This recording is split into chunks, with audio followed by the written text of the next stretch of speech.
Alrighty, I've got this is the small guitar that sort of it's like a parlor guitar that Gibson made.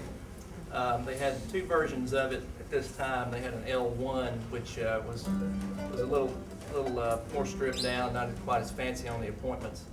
And this one is bound on both sides. Of course, sunburst finish, birch back and sides. The thing is, if you looked at it, you would think that it would be easy for somebody smaller, like a kid, to play. The problem is, even though it's small, the neck is just as big as any of the other ones. So, but this guitar did pretty well for him, and you still see a lot of them around. And it's the sweetest guitar in my collection. It's not as loud as Clown guitar or the L-4, but the Clown guitar is actually an O guitar, by the way. I don't know if I said that, but it's the one that I really love to play around the house because it's so sweet. But we're gonna. And what you got over there? It's a little different. Well, this is another F4 and a little later version than Tim's F4. It's a 1921. In 1921, they were trying out colors for the F5 mandolin that was in research and development at that time, and because all the F4s had previously either been in the red sunburst or in blackface, like that mandola, or in blonde or pumpkin, which is like the mandocello. So they were trying out the Cremona finish, and this is one of those. As you can see, an incredible one-piece back, which is fairly rare, and the double flower pot, a later version. Execution not quite as good as the earlier teen stuff. That kind of leads me to believe that we either had an employee that retired, or one of our suppliers didn't quite get the pearl work as nice as some of the earlier stuff. The onyx ivory button tuners, and a very early version of the 2-foot adjustable bridge, which this is the first year for this type bridge, and you can see that this bridge even has locking thumb wheels on top of the instrument. It gives it a kind of a different sound. Those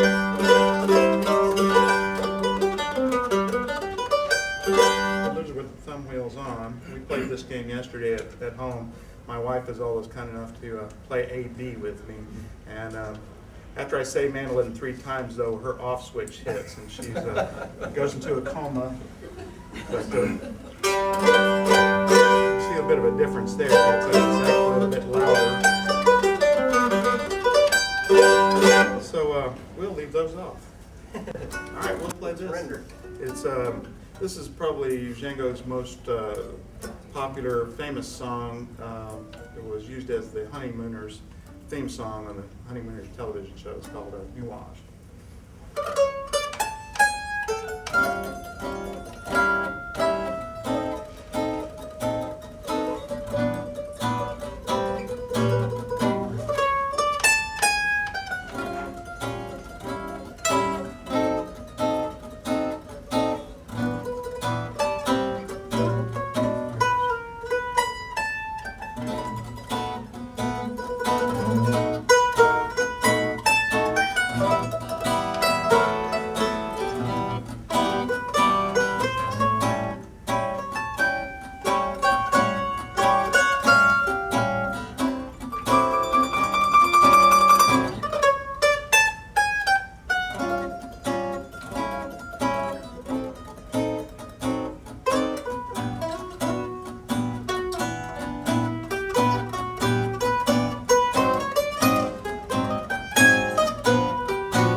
Thank you.